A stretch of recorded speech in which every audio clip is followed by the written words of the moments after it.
Hey guys, and welcome back to the internet. So I went through and counted up pretty much how many videos I've been making lately. I think I've made over 100 videos in the last 90 days.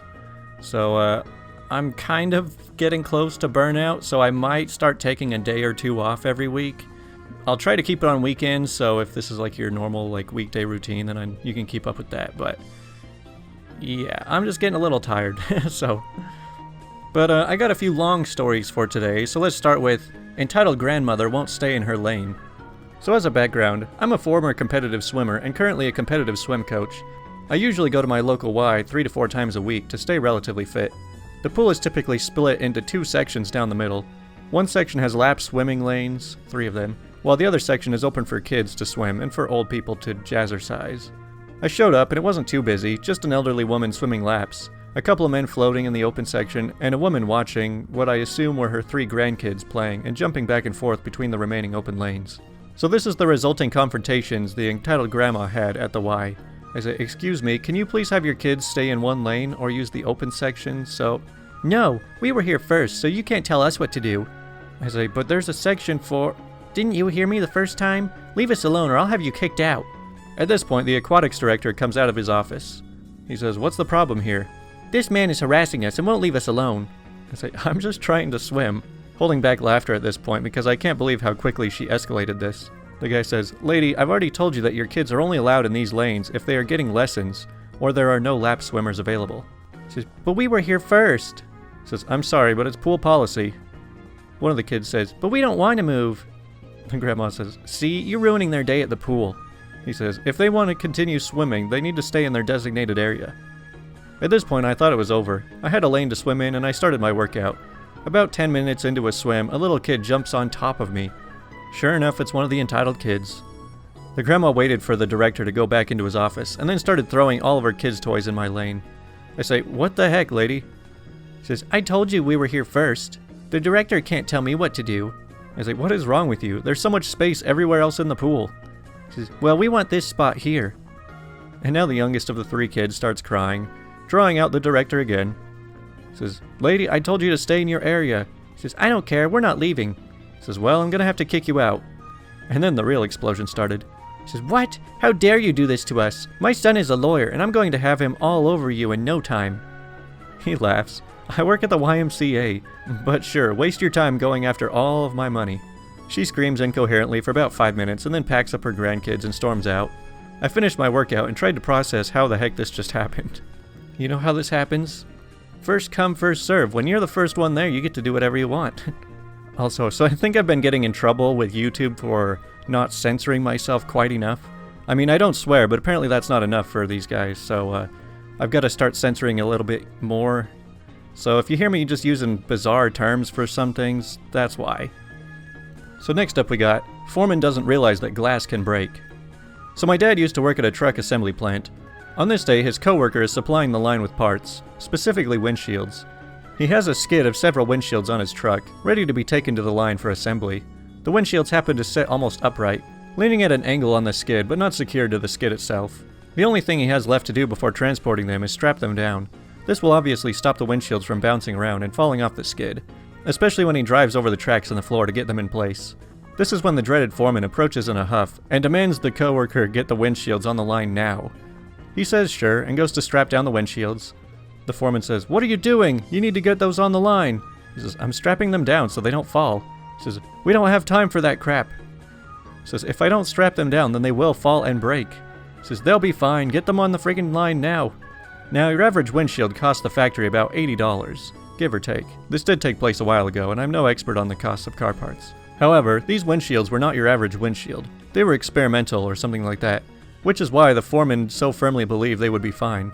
This means that they didn't cost $80 each. They cost the factory $1,000 per windshield. So the coworker has about $10,000 worth of windshields on his truck, unsecured. But the foreman wants them on the line now. Funny thing, my dad has always said that the best way to screw over a foreman is to do exactly what he says. So in front of well over a dozen witnesses, the coworker shrugs and says, "All right, if you say so." When the truck hits the track, the windshields go flying. Every single one. They hit the concrete floor and shatter into a million pebble-sized pieces. The noise of it alone brings the line to a halt. The lack of windshields available for the line means that it doesn't start back up. This quickly gets the attention of the bigwig. Stopping the line is the biggest no-no in the factory, so the bigwig drives his little cart down to see exactly why nothing is moving. The bigwig arrives on scene to my coworker and most of the other guys from the line, working to sweep up the aforementioned million pieces of glass. He says, "What the F happened?" So the coworker, in front of the dreaded foreman, with the support of many witnesses, says, "Well, the foreman said I needed to get the windshields on the line. When I tried to strap them down so they wouldn't break, he said that we didn't have time for that and to skip it. I just did what he said." The last anyone saw of the dreaded foreman was him sitting on the back of the bigwig's cart, crying, as they drove up to the offices at the front of the factory. Oh man, that's gotta hurt. I love that line where he says, "The best way to screw over a foreman is to do exactly what he says." See, sometimes it honestly is good to just be a pawn in a big system like this, because you're just like, well, I'm just gonna do what they say, even if what they say is a really bad idea, because when it all fails, it's gonna be on them. Next up we've got, "You aren't doing as good as the others. Why aren't you booking more people?" Just some background to begin. So I work as what is best described as a traffic warden. I know, people are going to hate me, but either way. I've been doing this job roughly a year, and despite the abuse you get on the job, the 10-hour workdays, the average pay, it's been a rewarding job. I struggled talking to people I didn't know, but since doing this job, it's really taught me people are a-holes and you shouldn't have to take their crap. Don't get me wrong, most people are actually kind to us, and respect that doesn't matter what I'm doing. I'm working to make a living, but this story isn't just some random person in the street. It's actually about the top dog, the boss in charge of all our sector. Although it might not be some serious victory like a story I read on here where the OP gave a woman a parking fine, totaling tens of thousands of dollars, it's still a small victory in my eyes. So recently I've been coming back at the end of the day with less parking tickets than my colleagues. It doesn't matter what we get, and we aren't allowed targets because it's against the law too. And it doesn't matter if you come back with 100 in a day or nothing. You get paid for your day's work. So I don't go out actively trying to get as many as I can. Of course not. I'm not an absolute a-hole like some believe. I just do what's in front of me, and take it as the day comes like we're supposed to. But as I've said, I've recently been getting slightly fewer than my colleagues. So I come into work this morning, and my boss tells me he needs to have a word with me. He said that the head of parking, the top guy regarding our sector, has contacted him asking if I'm alright because I don't seem to be getting as many as the other people. So he obviously thinks that I'm not working because I'm not making them enough money. I've been working here for a year and a half, never had any problems before. People have come back doing a heck of a lot worse than I have, and overall making us all look bad. And yet I'm being singled out for actually working? I may not get the most tickets, but I get the most accurate tickets. If you issue one incorrectly, you have to bring it back to the office with you. It gets marked down as a spoil, and your issue accuracy is affected. Doesn't actually mean anything. Just means that the organization has to do some paperwork and do some bits to cancel the fine. Virtually everyone else comes back with at least one a week, if not up to like 3 a day. I've accidentally done this maybe 3 or 4 times the entire time I've worked here. My boss said to me that for this next week I'll be going out with a senior officer to make sure I'm working. Right, okay, whatever. They'll see I work anyway, and I have no qualms with them. They're all nice guys. This whole situation I don't blame my boss for, or my seniors at all. As I said, they're all really nice guys, and I'm glad I work with them. In fact, as I write this, I'm most of the way through the day, and my senior has already had 2 spoils today. See what I mean? So I'm currently out with one of my seniors, going through the day as I usually would, when we come to a car park where all the employees of the organization I work for park.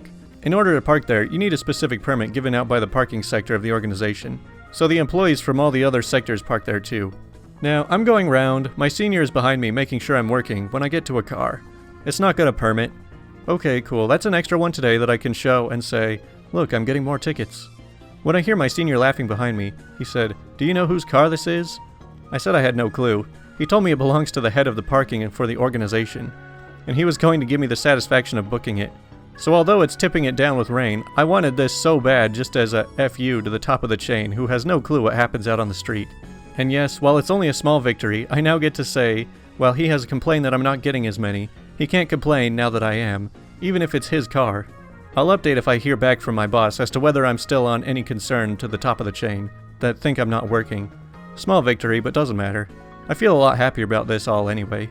Oh, you want me to give out more tickets? Well, here's your ticket then. Alright, we only got one more story. It's a super long one. And normally I wouldn't pull these massive long ones, but, I mean, just look at how many rewards this thing got. So, we're gonna read, boyfriend of 5 years cheated on me, so I ruined his precious RuneScape account. So my boyfriend and I had met online well over 6 years ago through an online game by the name of RuneScape. He was 14 and I was 17, but it had felt like we had been friends forever. We both played the game very often and connected through it, eventually leading us to start a long-distance relationship. Things began to escalate as the years went on, and we began seeing each other in person every few months or so. We were about 1,500 miles apart, so one of our main priorities for the future was moving in together and closing the distance. My job had prevented us from doing that, but we finally had a set date for me to move in with him in December of this year. Our relationship never had any serious issues, and I was more than happy to have him in my life, as he was happy to have me. As I got older, I began to play RuneScape less and less. As work took up most of my time, he continued to play regularly, if not more than he had when I first met him. He could never really hold down a job and barely had any income, but I supported him throughout the years and even paid his rent from across the country after he moved out of his parents' house a few years ago. I never really minded it because he was a sweetheart, but we began to have problems. In November of last year, I couldn't help pay his monthly rent. I was short on cash after having to pay my own living expenses alongside car repairs and bills I owed to the state, and I just couldn't afford to support him at the time. When I called him one night to discuss it, he freaked out and started crying that he didn't want to live with his parents again. I tried calming him down and even suggested that I could help him find a temporary job until I could start providing for him again, but he wasn't having it. He claimed his parents would abuse him if he returned home, which I know for a fact isn't true because him and his parents have stayed with me several times. They've given him the world. I eventually did calm him down, but he remained passive-aggressive the entire night and we eventually hung up. Because I cared about him, I reached out to his father the next day and informed him that he would probably be moving back home after his lease expired that month. I explained how I wouldn't be able to afford paying for his living for a month or two, and if there were any local jobs he could work in order to, make an income. Apparently, a friend of his father needed help managing a small warehouse for his business, and was looking to potentially hire my boyfriend for the season. It paid $15 an hour and was super easy, lifting boxes, sweeping floor, and taking inventory. I brought it up to my boyfriend that same night and he was not having it. Not only did he not want to work in a crappy warehouse, but he didn't want to work at all. All he planned to do day in, day out was play RuneScape. I brought up a few other job listings I had found in his area and he immediately shot them all down as well. He then had the audacity to comment on how he thinks I should work harder and possibly work a second job. I kept my composure and simply argued against it until we eventually hung up. I collapsed on my bed and cried for a good hour or two afterwards because of the intense emotional stress I was under. Not only do I work 8 hours a day, 6 days a week, I'm also an industrial meteorologist. If I remember correctly, that's a lot more work than playing RuneScape every day and using my Hulu account. I really considered breaking up with him right that moment, but I changed my mind and decided to give him another chance. Looking back on it, big mistake. I messaged him throughout the night and we sort of made up, but I was still a little uneasy about the entire event. He had moved back with his parents by the time December had come, and I began to help him look for jobs while he wasted his life away playing video games. I eventually persuaded him to start working at a small retail store near his house, and he thankfully began to make some money. I would still buy him video games and transfer him money like normal because I spoiled him, and our relationship began to feel somewhat okay again. Last month, both him and I put our money together to fly him across the US to stay with me for 4 days. We hadn't seen each other in person since last summer, so we were both looking forward to it. He arrived and we had a great time for the first few days, because he could actually take me on dates for once with his new income. Everything was perfect until I caught a glimpse of his phone's lock screen while he was taking a shower. "When are you gonna leave her?" the Discord message read. I could have ran into the bathroom and snapped his neck in that moment, but I kept myself together as best I could without killing him. I've never felt so used, disrespected, or hated in my entire life. When he came out of the bathroom, I gave him a fake smile, but I genuinely hated him from that moment on. He could have dropped dead on the floor and I would have spit on him. I spent the remainder of the night watching him play RuneScape, and I remained very quiet.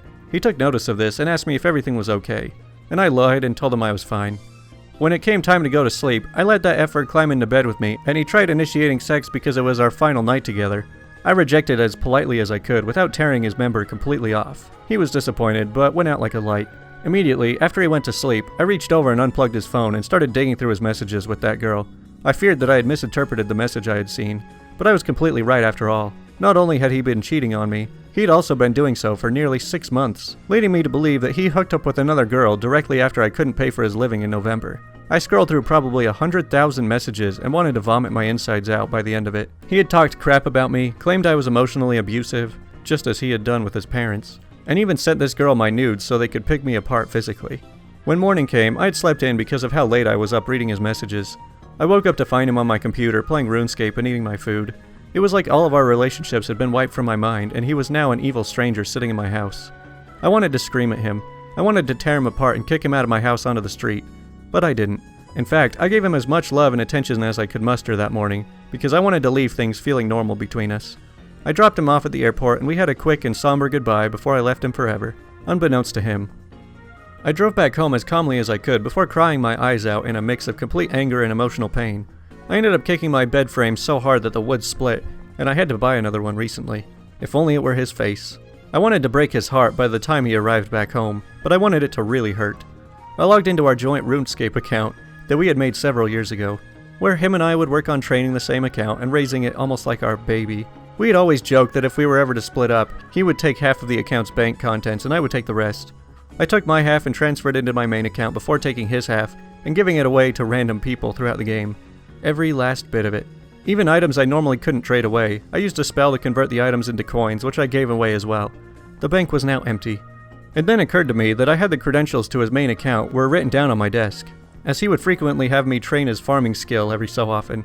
I didn't hesitate at all and logged into his precious 14-year-old RuneScape account. I immediately took all of the contents of his bank and sold it all on the Grand Exchange, a marketplace in the game. It took an extremely long time to clear out his bank, but he would still be flying home for about another 4 hours, so I had plenty of time.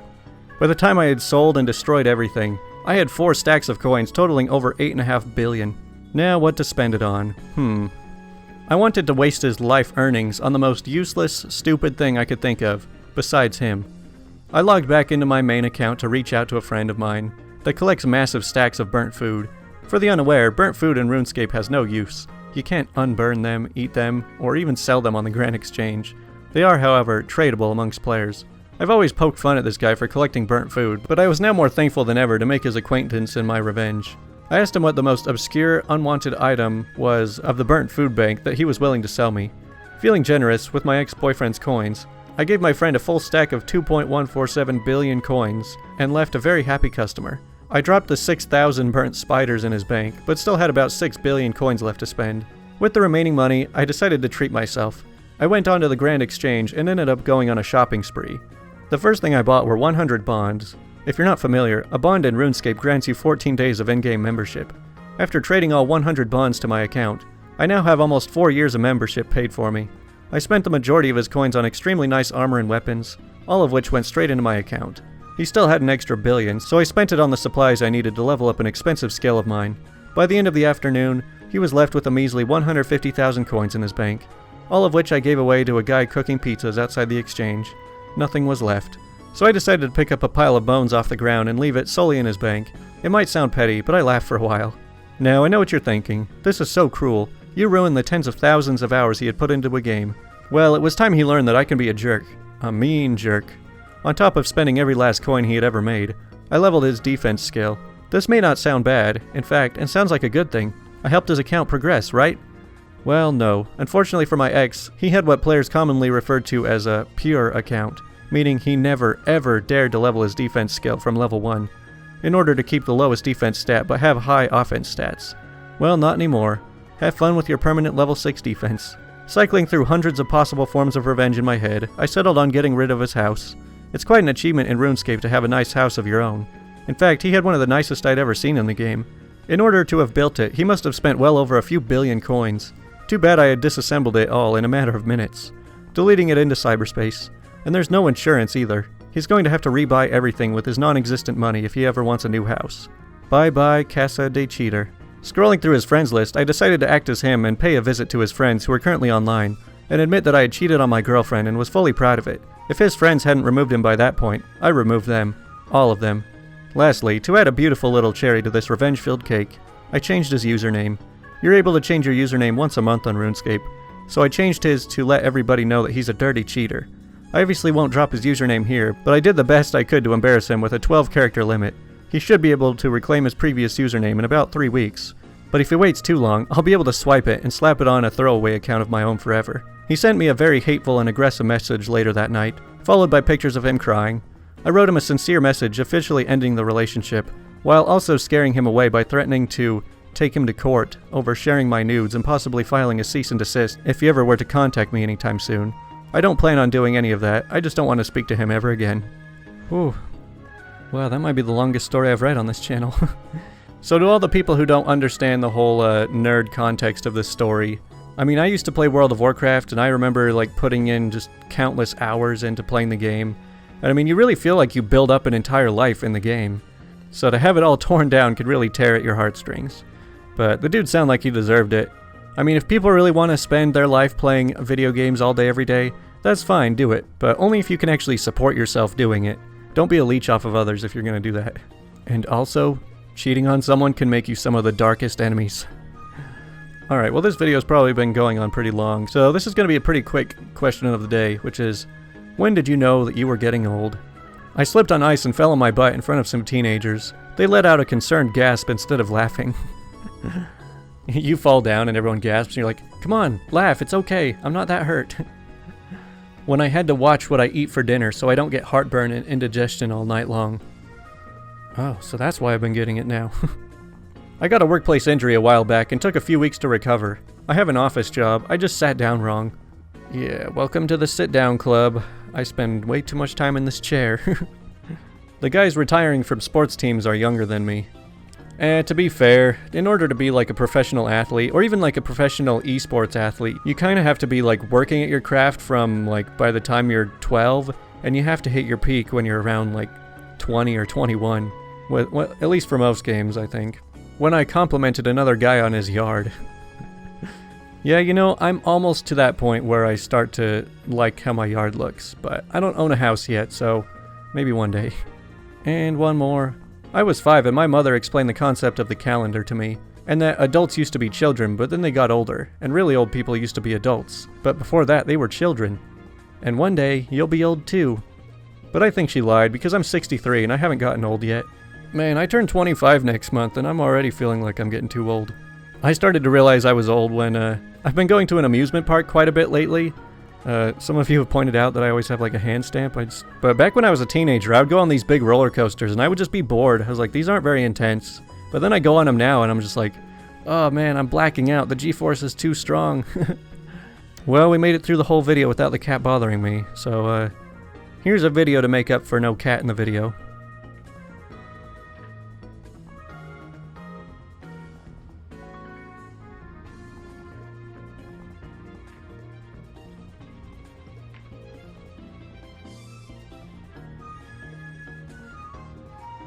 Well, thanks to all of you guys who watch all the way until the end. You guys are the best. But yeah, like I said, I might start taking breaks one day a week or so. I mean, I try not to, as like, this is my full-time job, so I want to put as much effort as possible into it. But, you know, some days I'm just like not really in the mood to make these videos, but I just do it anyway. So, hope you guys are having a great day, and I'll talk to you guys tomorrow.